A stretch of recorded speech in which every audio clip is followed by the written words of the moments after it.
Hey, it's Carlo Prusa, and welcome back to Carlo Prusa MMA. Today I am with current UFC 145er. He's on a four-fight UFC win streak. He's about to fight Dan Ige here in a couple of weeks. This is Mr. Damon Action Jackson. Damon, how are you doing today, man? Doing good. How are you? I'm doing good, man. Appreciate you taking time to hop on here with me. Start you off. How did you get your start into the world of mixed martial arts? Just from wrestling, I started watching The Ultimate Fighter and started watching the UFC when I was younger, and just realized that wrestling was so important. And I just started chasing wrestling. That was the only martial art in my town that I could really get into. So, started with wrestling and just kept on adding on after that.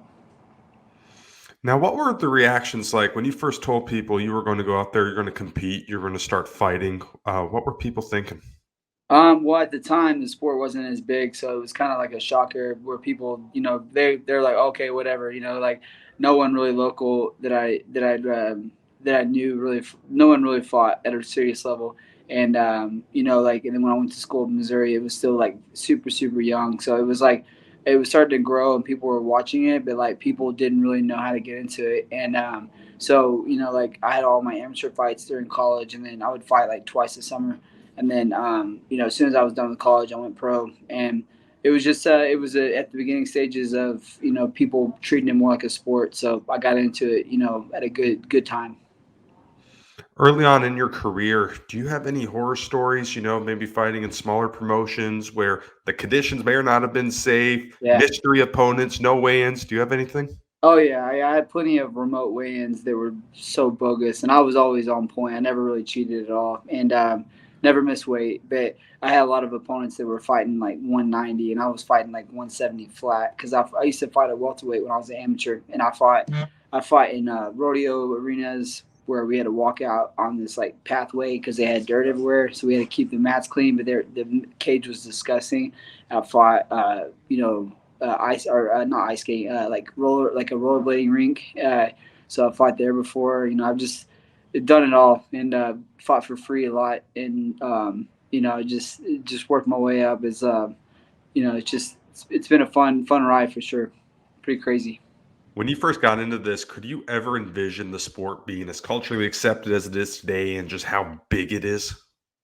Yeah, no, I mean it's kind of hard to really think about that kind of stuff when you're just trying to figure out like how to actually do it. So it's like, just kind of every once in a while I get to look back at it and see like how funny it was when I started fighting, how people just treated it so different, and it was just crazy times, with sponsors and with people being fans of the sport, the tap out era, like just all the cross promotions, like getting picked up by the UFC and those guys kind of coming together and just seeing all the different aspects of the sport evolving and stuff. It's been really cool.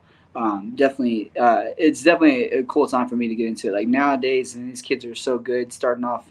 They're like, they might be 0-0 and they're already working on they're already like purple belt jiu-jitsu. They're already like 2 or 3 years into kickboxing, and like they're really good nowadays. So it's funny to see how good and how serious these younger kids are taking it. Before your first stint in the UFC, you were 9-0 as a pro. What was the mindset back then? You were 9-0 with 9 finishes. Was the Yeah. mindset going into the fights, pick up a finish at all costs? Oh yeah, I always look for finishes. Just like my favorite thing is getting the sub. So if a knockout or TKO comes in, which I don't have a lot of them on record, but if that comes up, I'll take it. But I love the submission. Just making someone tap and making someone like give up is like the best feeling. So I've always been like that because of wrestling. You're always looking for the pin. So I think that that's what translated over to my MMA career. Like always looking for finishes was because of wrestling. Just putting someone on their back and making referee slap the mat, is a good feeling. So now it's submissions and punches, and it's gotten a little bit more advanced. Before your UFC debut, your last fight in Legacy was against a guy, Leonard Garcia, guy who's buddies with Donald Cowboy Cerrone's trained with him for a lot over the years. You were able to put him away. Walk me through that finish on that fight. What were you thinking? And I'm pretty sure you submitted him, right? Walk me Yeah, through as you were able to pick up that submission. that was the whole game plan for the fight was take him down and look for that sub. And I knew it wasn't going to be easy, but I really saw that. I saw that head and arm triangle being there a lot, but that's like one of my favorite subs. So anytime I get that locked up, I have quite a bit of confidence that I'm going to finish that. And when I went out there and took him down, and then I postured up, I ended up getting full mount. And then once I got full mount, I knew I could get it. And as soon as he let me lock it up, I was like, oh, it's done deal. So it was just a cool feeling because I knew I had to get the fight to the ground because of how crazy that dude was, how heavy he threw and stuff. So I knew that it was the smartest fight would be to take him down. So that was definitely, that was the whole game plan. It just worked out perfect. Now, following that contest, when you first heard that you were going to go into the UFC, do you remember where you were, who told you, what the overall reactions was? Yeah, me and my wife and my girls I only had $2 at the time, but we were down in like it's not San Antonio. I'm trying to think what was the ocean down there. Galveston. We were down in Galveston on a little short vacation, little small trip, and we were down there. And then all of a sudden, coach calls me and said, "Hey, you got to fight in 3 days." And I was like, "What?" Like what weight, and he told me 55. So I got, it was a lot better for me then to make 55 and not, have to go 45 back to back. So it was just funny. I was took a couple of days off and it bit me in the ass. But I just wasn't ready at the time. I was really young in my career. I'd only been fighting for a year and a half, and I made it into the UFC. And I just wasn't well rounded, wasn't well trained, and just evolved over the years of being outside the UFC, getting all those reps in. So, just nice to be back. As you mentioned, your first in the UFC didn't go as good as you wanted to. Obviously, one loss, one draw, and one no contest in there. What overall were you able to learn from that experience? And do you think that's made you a stronger person? And do you think that's made you a better fighter today?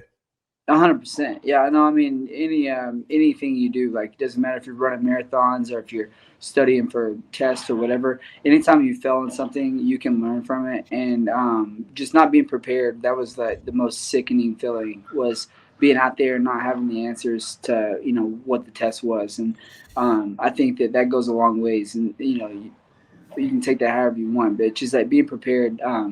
It's something that just gets overlooked, but like doing those reps over and over and over, making sure that you're prepared for all these different situations, all the different martial arts coming at you. It's something that you can't take lightly, and you got to make sure that once you pull that trigger and you go into the big leagues like that you're ready to go. Following your first stint in the UFC, you fought a lot in LFA and then a little bit in the PFL. What was the overall mindset and the mentality like during that time of your career? Just feed me. I was like fight, fight, fight, fight, fight. Every time I could get a fight, I was trying to get a fight, and just the mindset was I wasn't ready to be done with MMA, and I was so sick that I made it there to the UFC at that high level, fought on pay per view, my very first fight, and then to go out the way I did just didn't sit well with me, and I just knew that like I had to grow as a martial artist, and I knew that because I was learning every day, so it wasn't like it was a big shocker. Once I got cut, I just put my head down and kept working. So LFA was great to me, man. They were, that's the best promotion for young fighters coming up, man. It's such a awesome promotion. It's growing so much. It's crazy. During that time, you went 6-2 with six finishes. What exactly do you think? Do you think you learned any more skills, or do you think you strengthened any skills of your game to add to Yeah, I your mean, repertoire? every fight camp you get better and better because you have to train different aspects of your skill. As far as like this fight, I'm having to do a lot of counter boxing. I'm having to do a lot of movement and stuff like that because he throws heavy, he moves well, his wrestling's good, his wrestling defense is good. So I've had to step my game up. And then before this, it was the Pat Sabatini fight. So I had my wrestling on a different level for that fight, and then my striking also. And you learn something every fight and you get better every fight, and that's all you can do. Win or loss, you got to learn from it and go on to the next camp and make sure you're learning almost every day. Now, in 2020, you took a fight on 3 days' notice, be back in the UFC against a very tough guy, Mirsad Bektic. Where were you when you got the call, when you got the offer, and what was going through your head? I was actually running on the bridge close to my house and just doing some cardio because COVID was kind of shutting down the gym, so we didn't really get to have the grappling at the same time, and like we couldn't box, we couldn't do a whole lot of team practices and stuff. So anybody that had a fight, we had like small groups training with those guys, and they were all like kind of quarantining themselves.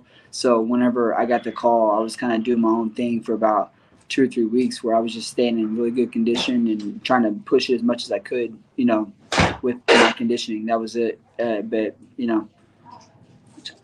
go, go. And now, I'm putting obviously, up, that I'm putting fight. up a trampoline right now, so they've been spying on me. They're trampling from the old house, so we just moved into our house, and I'm putting it up right now. So they're watching me, seeing how long it's going to take. They have high expectations for you. Oh yeah.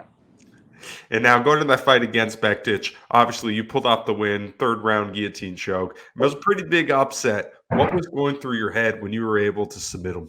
I kind of knew I was, honestly. I mean, whenever they were like, I always, like, whenever I wasn't in the UFC, I was looking at matchups, and I still do it to this day. But like, if I don't have a fight, but I was kind of looking at the future matchups and seeing how many featherweight matchups they had, how many lightweight matchups they had. So when I saw that he was matched up, way before, like months before that, I actually have a post-it note that I wrote his name down, and two other fights that were coming up, and I wrote their names down. I was watching film on all of them, and I was watching film on him, and I just saw that guillotine over and over in my head, and that's why I was kind of stuck on it. After I almost got it in the first round, man, it was insanely tight. And then I had a Kimura on him that was insanely tight. So he was just a tough dude, man. And but I knew that was there, and so getting the finish was awesome. But it was kind of expected in my head. I thought I was gonna get it the first round though. Did you feel any sense of redemption after picking up that victory? Oh yeah, I mean, who wouldn't? I mean, it's like it's a big slap in the face when you get cut from any promotion. But I got cut from the UFC so young, and then had to grind and grind and grind. And like people were asking me all the time, like, when are you gonna go back to the UFC? When are you going back to UFC? And I'm like, I don't know, man. I just keep winning fights, and it wasn't getting the call. So it was just nice to get that chance against the top 15 guy, and subbing like that. And I know he's on a little bit of a losing streak, but he's a tough dude, man. A contest of yours that I think I'll never forget would be your fight against Rosas. I think that might have been one of the bloodiest fights in UFC history. Yeah. Now, as a competitor, as being involved in that, what did the blood? How did the blood play a role in that? Did that make things a lot more difficult in there?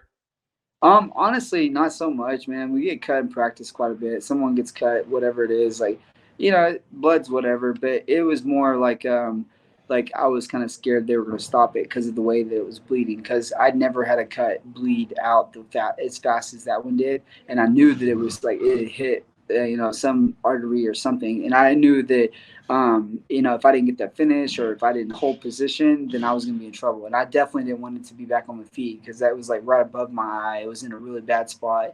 And the referee came over and got real close. And I was like, boy, you better put us back down. Like, yeah, I don't know what you want, but I'm good, So I was going to fight until, my head fell off, whatever. Like, I just like, it was really scary just thinking that they were going to stop the fight. Not that it didn't really affect me so much, like mentally and physically. I didn't get dizzy or anything like that. It was just more like I was scared they were going to stop the fight. So it was nice that I'm glad they got to let me go out there and finish the fight. But I was really wanting that finish, man. It was frustrating. During your career now, you have fought both in front of live audiences with tons of people, and you've also fought in a more intimate situation like the Apex when there's not many people in there. Mhm. Do you find a difference? Does it matter? Do you like having more people in there? Does it even really matter to you? I don't really like, honestly, like, I don't really, like, I never really cared how many people were there until I fought the Apex back to back to back to back to back. This is like my seventh or eighth fight there. So it's like, I'm just ready to get back out there and have some fans out there screaming. It's a different energy, man. You get a different feel. I wouldn't say so much it motivates me to fight more or fight harder, but I definitely feel a difference of, having your walkout music play and you not hear someone cough or something that dumb. It's like it's crazy. Like when you're out there, you hear the person breathing, you hear their coach, you hear their game plan. It's almost like cheating. You hear literally exactly what their coach is looking for. Even though people do have their passwords or their sitting their dialogue is different at each fight, but it's kind of like you can pick up on it quick if you're smart and you can listen to your coach and their coach. And so there's pros and cons to it, but I'm definitely ready to get in there with some fans and chug some beers on the way out and I don't know, do a shoey or something.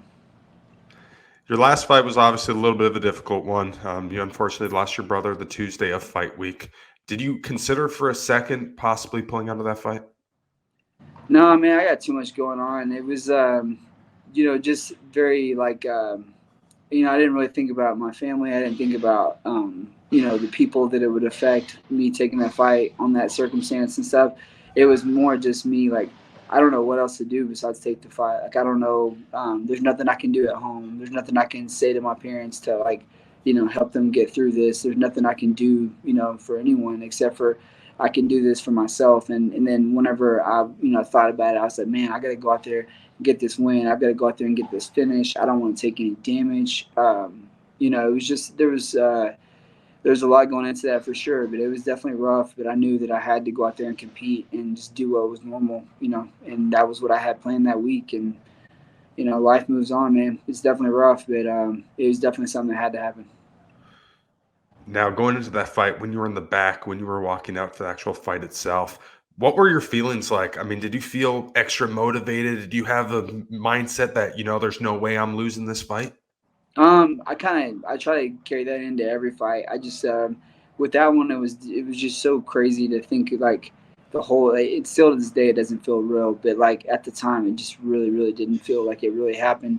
And it was kind of one of those things where the whole week I didn't talk to my parents, I didn't talk to my sister, I didn't talk to my anyone. I didn't talk to anyone, and because I didn't want it to be like I didn't want the reality to kind of set in. I didn't tell my coaches, I didn't tell my teammates or anything, and then somehow, some way, the UFC contacted me and told me they had heard about it, and so basically, I had to, tell them up front, and then they did all the stuff, pre-fight stuff. So I just stayed away from the TV and stayed away from any social media. And then once it was fight time, I just went out there and I knew I had to take advantage of the opportunity and go out there and get a win. For my mom that was there, my wife was there, my family was watching, like they always do, and I just have so much support. And it was just nice to kind of bring some kind of relief and like kind of sideline the whole week. Is always That's always a rough week when you lose someone and you got to wait the whole week to have the funeral and stuff. So it's like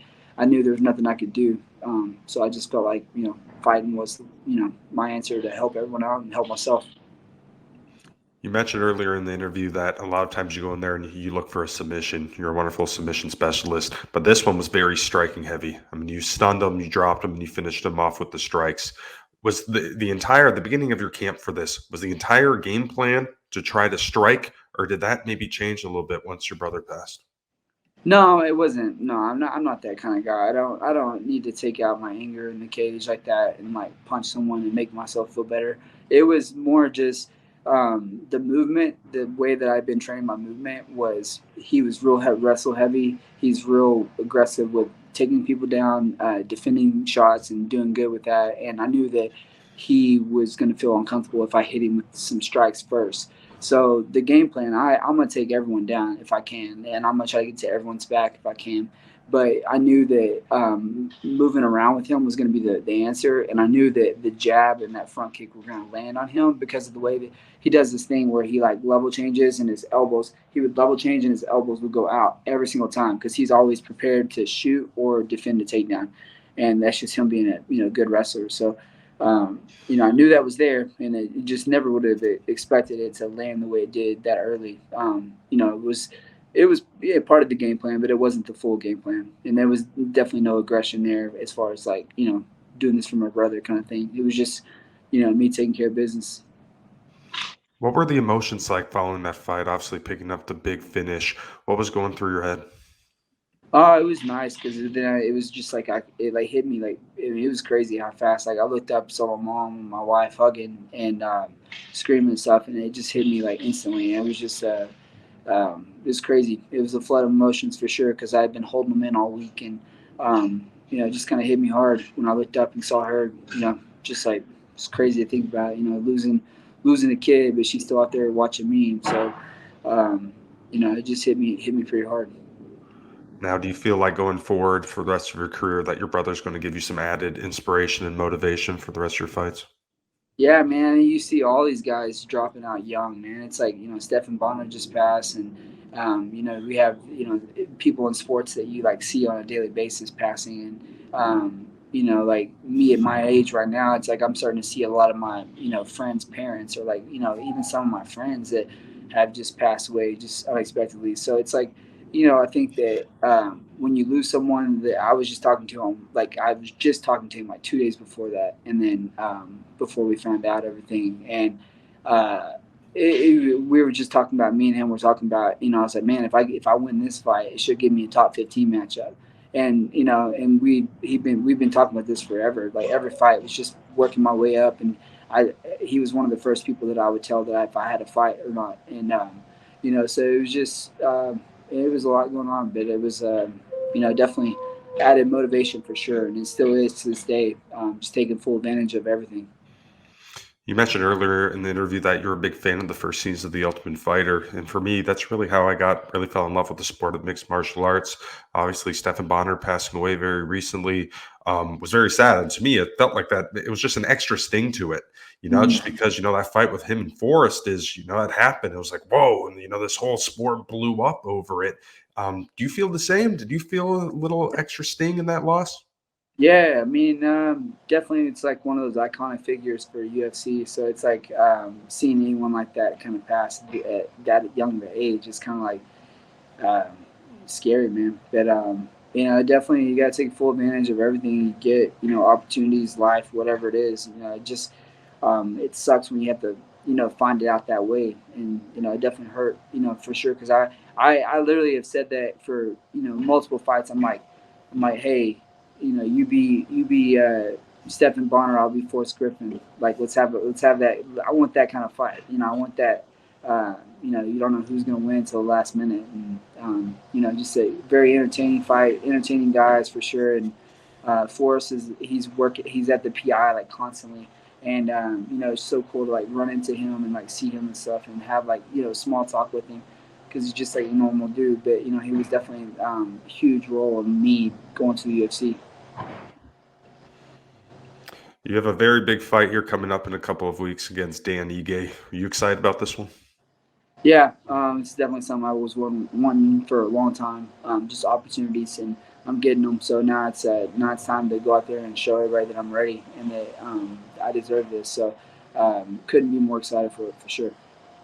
Overall, what do you think Dan as a component, as a competitor and an opponent?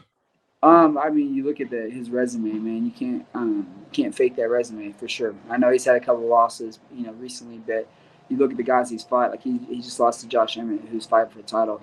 Calvin Cater has fought for the title. Josh Emmett and Calvin Cater, Chan Sung Jung has fought for the title. Like Mavzar, whatever. He's on his way to being in that top mix. So.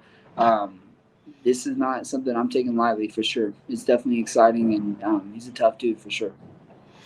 What areas of your game do you think make you the most suitable for a guy like this? Um, I think mentally, honestly, like I know he's willing to go in there and have like a 3 round banger fight, and I know that I'm willing to go in there and do that, and I know that there's been no one that's out mental like mentality me, whatever you want to call it. Like no one's beat me mentally. I'm just always ready to look for that finish all until the end. If I go out, it's because I'm going out. I'm not gonna quit, and I'm not looking for that easy way out, and I know that he's going to be ready for me, and I know that he's going to be ready at his best. He's going to be at his best for sure, because his back's on the wall right now. So it's got me even more motivated to know that I'm fighting the best Danny Gay there is. He's the 13th ranked 145er in the world. With the win over him, where do you think that puts you in the rankings? I don't even know how the rankings work, man. I tried to figure that out a long time ago, but who knows, man? It'll give me another top 15 matchup. I know that for sure. And now, would you say this is one of the biggest fights in your career? Yeah, I mean, just being this far into my career, like this late into my career, this is my chance to kind of go in there and make a run for the title. So yeah, this is the biggest fight. And I think that's almost every fight is your biggest fight. And I know it's so cliche to say, but like every fight is the most important fight, and this one is by far the most important fight I've had for sure. So, in my opinion, if you win this fight, you should be in the top 15. There's a guy that's currently ranked number 11, Bryce Mitchell. You've Yeah. called him out in the past. Would you still be interested in the fight with him? Oh hell yeah! I mean, I think he's a great guy. I'm not gonna. I never talk trash about him. I was just basically trying to fill in because his opponent fell out. So that was the issue. I was gonna step in and fill in for him because his opponent fell out, and there was no ill will there. I'm just trying to be the guy they can call, on that kind of short notice kind of fight. And that was his only chance to beat me though. So he had that 1 week notice, Damon, and now he's going to get full camp Damon if we ever do fight. So I think he's in trouble if we ever meet up. So I found it interesting. One claim you made against him in the past was that you are more country than him.